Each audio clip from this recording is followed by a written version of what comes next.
우리 모두가 주님 사랑 때문에 감사하고 주님 사랑 때문에 고마워하기를 주의 이름으로 축원합니다. 귀한 찬양 감사합니다. 가사 자체가 벌써 은혜가 됩니다. 제가 언젠가 한번 노사연의 바램이라는 노래를 듣게 되었는데 그 가사 한 말이 마음에 와 닿아서 한번 소개해 보려고 합니다. 내 손에 잡은 것이 많아서 손이 아픕니다. 등에 짊어진 삶의 무게가 온몸을 아프게 하고 매일 해결해야 하는 일 때문에 내 시간도 없이 살다가 평생 바쁘게 걸어왔으니 다리도 아픕니다. 내가 힘들고 외로울 때 내 얘기를 조금만 들어준다면 어느 날 갑자기 세월의 한복판에 덩그러니 혼자 있진 않겠지요. 큰 것도 아니고 아주 작은 한마디, 지친 나를 안아주면서 사랑한다, 정말 사랑한다는 그 말을 해준다면 나는 사막을 걷는다 해도 꽃길이라 생각할 것입니다. 우린 늙어가는 것이 아니라 조금씩 익어가는 것입니다. 이런 가사 말이에요. 뭐 와 닿는 거 없으세요? 누가 나에게 아주 작은 말 한마디, 사랑합니다, 정말 사랑합니다, 수고하셨습니다, 정말 수고하셨습니다, 이 말 한마디 해준다면, 지친 나를 안아주면서 이렇게 말해준다면 나는 사막을 걷는다 해도 뭘 걸어요? 꽃길을 걷는 것과 같다. 나는 늙어가는 것이 아니라 조금씩 뭐 해간다고요? 익어가는 것이다. 오늘 이 시대의 세월의 흐름 속에서 금년 한 해 끝자락에서 세월의 무상함, 세월이 유수와 같이 빠르는 이러한 세월의 덧없음 앞에서 우리는 한 해 한 해 나이를 먹어가고 또한 늙어가는 것이 현실입니다. 그러한 가운데서도 누군가가 나에게 따뜻한 말 한마디, 나를 안아주면서 사랑합니다, 정말 사랑합니다, 수고하셨습니다, 정말 수고하셨습니다, 이렇게 말해준다면 큰 힘이 되고 위로가 되겠다고 하는 이 대중가요의 가사의 이 고백은 어쩌면 우리의 마음이 아닌가 싶어요. 그런 의미에서 오늘 이 예배 가운데 우리가 한번 이 말로 축복해 보기를 원합니다. 사랑합니다, 정말 사랑합니다. 한번 축복하시죠. 수고하셨습니다, 정말 수고하셨습니다.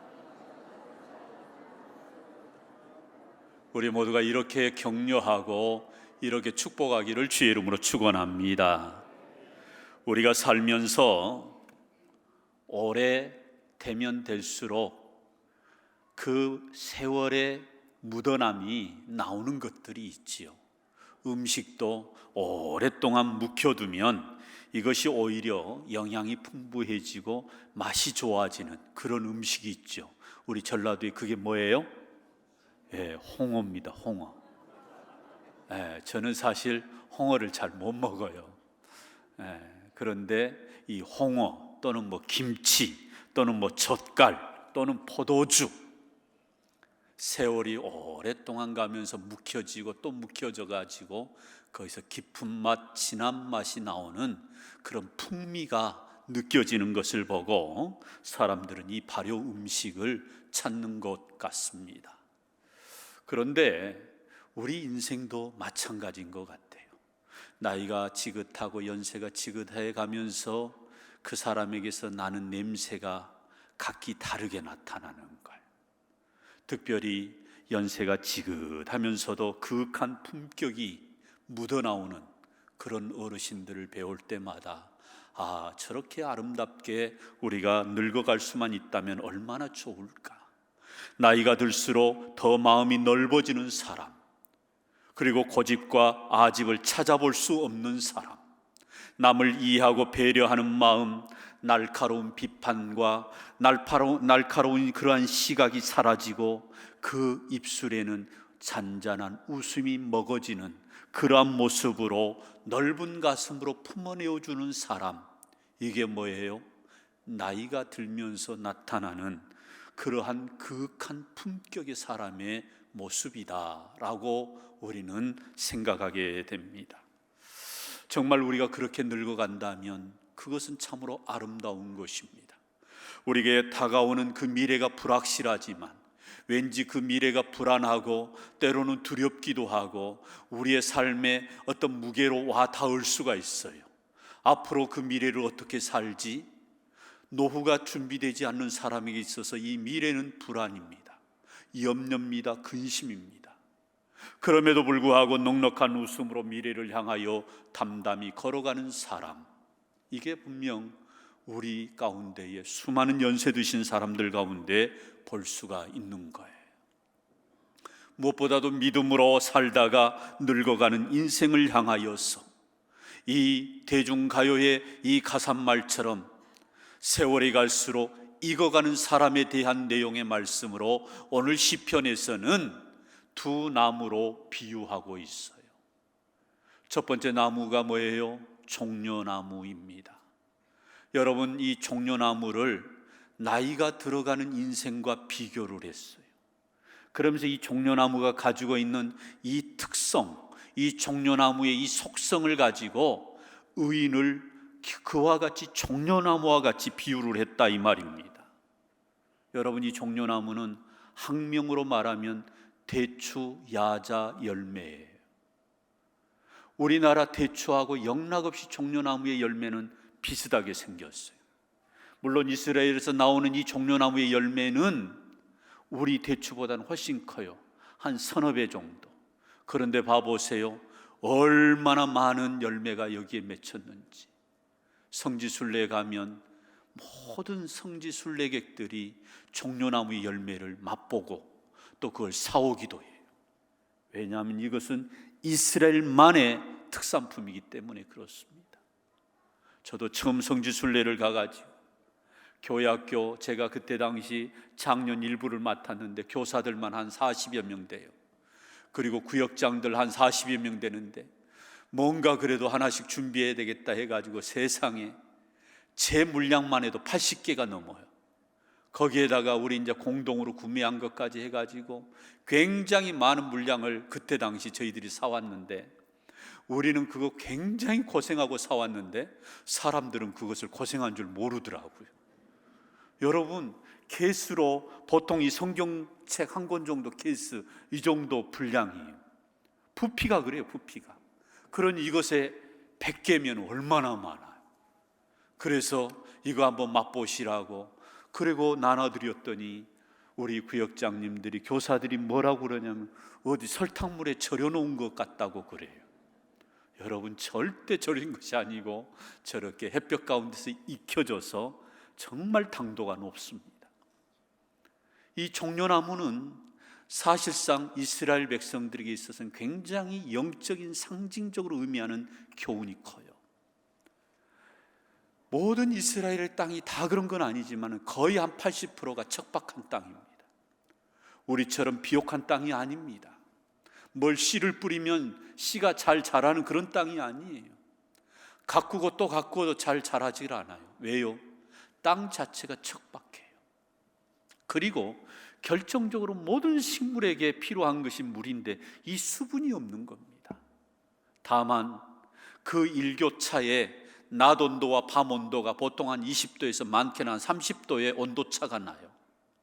그러다 보니까 비록 낮에는 덥고 밤에는 춥지만 그럼에도 불구하고 이 온도차로 인해서 이슬이 많이 내리는 땅이 바로 이 이스라엘 땅이에요. 비는 오지 않지만 이슬을 머금고 자라는 식물이 바로 이 종려나무예요. 다른 식물들은 비가 많이 와야 되고 그래서 강수량이 풍부해야만 식물이 잘 자라기 때문에 사실 웬만한 정도 관계수로가 되어 있지 않으면, 스프링클러와 같은 그러한 것으로 물을 공급해 주지 않으면 식물 자체가 잘 자라지 않아요. 그런데 유독 푸르름을 유지한 채 아주 잘 자라는 나무가 바로 이 종려나무입니다. 누가 물을 주지 않았는데도 낮 온도와 밤 온도의 그 차이로 인해서 생겨지는 이 이슬을 머금고 자라는 나무가 종려나무예요. 그래서 항상 푸르름을 유지합니다. 뿌리를 보통 한 10m, 깊이는 20m까지 종려나무가 뿌리를 내린다고 그래요. 그래서 이 척박한 땅에서 잘 자라서 방금 보았던 그 열매의 모습처럼 당도가 높은 열매를 사람들에게 줌으로 인해서 사람들은 굉장히 이 종려나무의 열매를 즐겨 먹습니다. 그러면서도 척박한 환경에서 생명을 유지하고 푸르름을 유지하고 열매를 내었다 해서 사람들은 이 종려나무를 승리, 빅토리, 승리를 상징합니다. 여러분, 우리가 예수님의 생애 가운데서도 보면 우리 예수님이 나귀를 타고 예루살렘에 입성할 때 사람들의 손에 그들이 무엇을 쥐고 있었어요? 종려나무 가지를 꺾어서 들고 예수님을 환영한 거예요. 당신은 승리자이다 라는 거지요. 정치적인 메시아를 기대했던 그 사람들이 예수 그리스도의 예루살렘의 입성을 보고 승리의 개선 장군이 전쟁에서 승리하고 돌아오는 것처럼 그렇게 퍼레이드를 펼쳐주었던 그러한 모습을 우리는 종려주일, 종려나무 가지를 꺾어들고 예수님을 환영했다 해서 종려주일로 그렇게 보내고 있는 거예요. 이 종려나무, 굉장히 이스라엘에게 있어서는 영적인 메시지가 굉장히 중요한 의미를 담고 있어요. 승리입니다. 승리. 또 하나의 나무를 비유했는데 백향목이에요. 여러분, 이 백향목을 한번 봐보세요. 이것은 지금 설산에서 아주 고산지대인데 눈이 지금 그 밑으로 하얗게 수북하게 내렸어요. 이 추운 겨울에도 이 나무는 이렇게 푸르름을 유지하고 있어요. 그런데 보세요, 이 나무는 목재 중에 목재예요. 우리나라로 말하면 저 남대문을 복원시킬 때 썼던 금강송, 최고의 목재로 꼽히는 것처럼 레바논의 백향목은 그 중동 지방에서 최고의 목재예요. 올곧게 반듯하게 하늘을 향하여 쭉쭉 뻗어갔어요. 나무의 굵기가 굉장히 굵습니다. 그렇기 때문에 지붕의 석가래로 또는 대들보로 기둥으로 쓰는 거예요. 우리가 열왕기 상하를 보면 솔로몬이 자기의 궁전을 지을 때, 그리고 성전을 지을 때 이 레바논의 백향목을 벌목해가지고 에시온게벨 항으로 이 나무를 가지고 와서 그 해변에서 염분 처리를 해가지고 조미 벌레가 먹지 아니하도록 나무를 가꾸어서 성전의 목재로, 궁중의 목재로 썼던 나무가 바로 이 백향목이에요. 나무가 추위와 더위를 견뎌냈기 때문에 나무결이 단단합니다. 반듯하게 자랐어요. 그런데다가 염분 처리를 해서 조미 먹지를 않아요. 그런데다 이 나무에게 결정적인 하나의 특징이 있다면 은은한 향이 나오는 거예요. 마치 우리나라 향나무처럼, 마치 저 장흥에 가면은 피톤치드가 많이 나오는 나무 있죠? 편백나무. 향 자체가 사람들에게 편안함을 주는 그런 나무가 바로 이 백향목이에요. 이 백향목은 그 추위와 더위를 이겨내며 고산지대에서 잘 자란 나무로서 최고의 목재로 꼽힙니다. 그런데 이 나무 또한 영적인 메시지가 있어요. 정직하게 바르게 자랐다, 올곧게 자랐다 해서 정직을 상징하는 거예요. 그런데 보세요, 이 나무가 지금 어디에 심겨졌느냐? 오늘 본문의 말씀에 보니까 여호와의 집에 심겨졌다라고 말합니다. 다시 한번 우리 시편 92편 12절 말씀 우리 한번 같이 한번 읽으십니다. 12절 말씀 자막 준비되어 있습니까? 우리 한번 같이 한번 읽으십시다. 시작.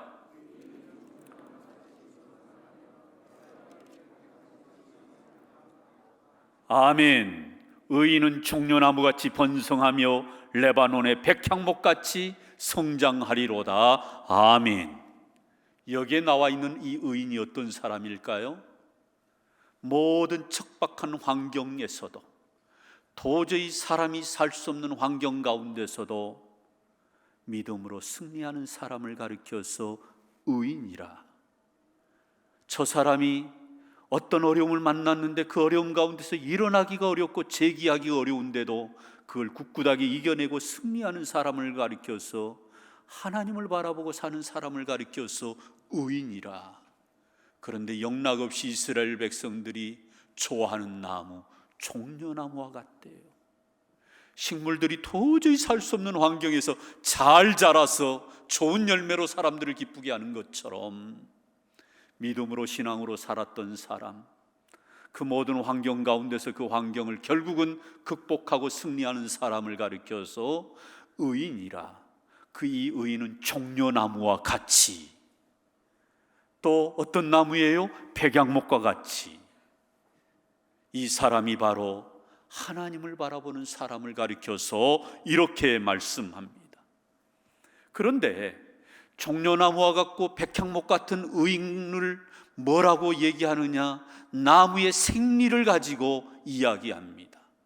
영적으로 보면 나이가 들었어도 그 나무의 인생처럼 앞으로의 그 사람의 인생은 그렇게 될 것이다 라고 해서, 오늘 본문의 말씀에 보니까 우리 본문의 말씀 13절입니다 13절 한번 같이 읽으실까요? 시작. 이는 여호와의 집에 심겼으며 우리 하나님의 뜰 안에서 번성하리로다. 아멘. 여러분, 이 나무의 특징이 뭐예요? 여호와의 집에 심겼으며 여호와의 집에서 살아간다라고 말하고 있어요. 여러분, 정확하게 보면 종려나무나 백향목은 관상수가 아니에요. 보기 좋은 나무가 아니에요. 보통 뜰이나 정원에 심어진 나무들은 조경에 아름다운 나무, 관상적으로 보면 좋은 나무. 그런데 사실 종려나무는 외관상으로 보면 볼품이 없어요. 멋있지가 않아요. 뽀대가 없는 거예요. 백향목도 마찬가지. 그런데 이 나무가 어디에 심겨졌다고요? 여호와의 뜰에, 하나님의 뜰에. 다시 말씀드리면 하나님의 정원에, 하나님의 집에 심겼으며 그 뜰 안에서 번성하리로다. 이것이 굉장히 의미 있는 말씀입니다. 믿음으로 승리하고 믿음으로 살아오신 오늘 은퇴하신 우리 장로님들, 집사님, 권사님들, 하나님의 집에 심겨져서 늘 여호와의 집에 심겨지는 인생으로 앞으로 살아가기를 주의 이름으로 축원합니다. 또한 이 나무에 또 하나의 특징이 있어요. 그것은 바로 늙어도 여전히 강건한 삶을 살아간다라는 것입니다. 오늘 14절입니다. 우리 한번 14절 같이 읽습니다. 시작. 그는 늙어도 여전히 결실하며 진액이 풍족하고 빛이 청청하니. 나무의 생리와는 반대되는 거예요. 여러분, 나무도요, 해가 가면 나이가 먹어짐에 따라서 열매가 줄어들고 나무도 늙어가요. 그리고 심지어는 해거리를 합니다. 제가 시골에서 그 많은 과실수 나무들을 봤는데요, 어느 정도 사과나무고 배나무고 한 10년에서 15년 지나가면 이제 열매가 이제 정점에 이르러서 더 이상 이제 많이 맺히질 않아요.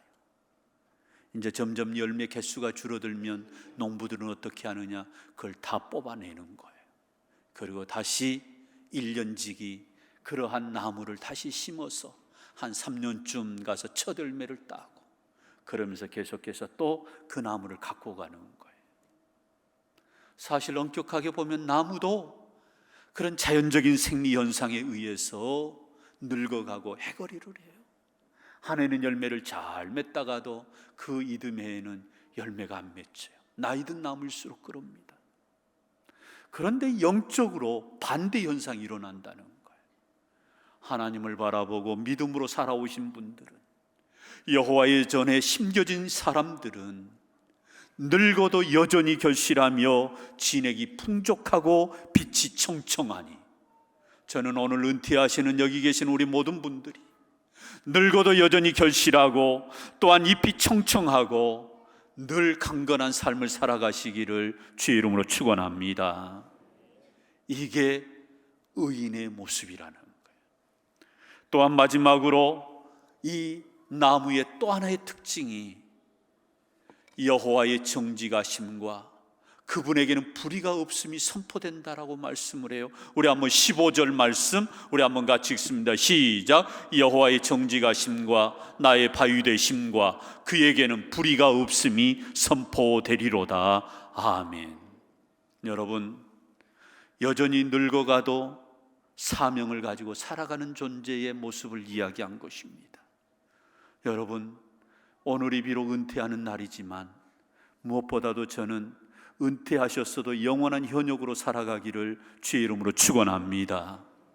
나이가 들어가시면서 많은 사람들에게 하나님이 살아계심을, 하나님은 정직하심을, 하나님에게는 불의가 없으심을 우리 은퇴하신 분들이 살아가면서 수많은 사람들에게 보여드릴 수 있기를 주의 이름으로 축원합니다. 여러분, 이것이 바로 여호와의 집에 심겨진 의인의 모습이라는 거예요. 저는 제가 목회 생활해 오면서 많은 그런 분들을 봐요. 나이가 들면 이제 나름대로 가까이 해야 될 것이 있는데 그것이 바로 하나님이고 또한 하나님의 집이에요. 그래서 저도 이제 그렇게 얘기를 합니다마는, 목사님 제가 이사 왔어요. 어디로 오셨어요? 교회 가까이 오신 거예요. 여기에도 지금 계십니다마는 우리 아무개 장로님은, 목사님 우리가 이사 왔습니다.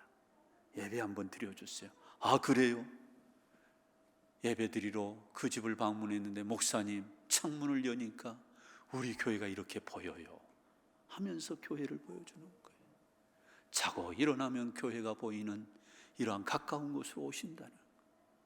저는 우리 무등교에 속한 모든 성도들이 우리가 시니어로 이제 살아갈 때, 우리가 나름 이제 은퇴하고 이렇게 살아갈 때 교회를 가까이 하고 하나님의 전에 심겨지는, 여호와의 집에 심겨지는 종려나무와 백향목과 같은 인생 되기를 주의 이름으로 축원합니다. 미국의 대통령을 지냈던 지미 카터 대통령, 그분은 현역 시절에도 많은 일들을 하셨지만 은퇴 이후로도 이분은 많은 일을 했어요. 우리가 잘 아는 대로 특별히 저 북한에 가서 가교 역할, 그래서 어떻게 하면 저 땅에 전쟁이 아닌 평화가 깃들 수 있도록 해야 되겠다라고 해서 저 북한도 많이 가셨어요.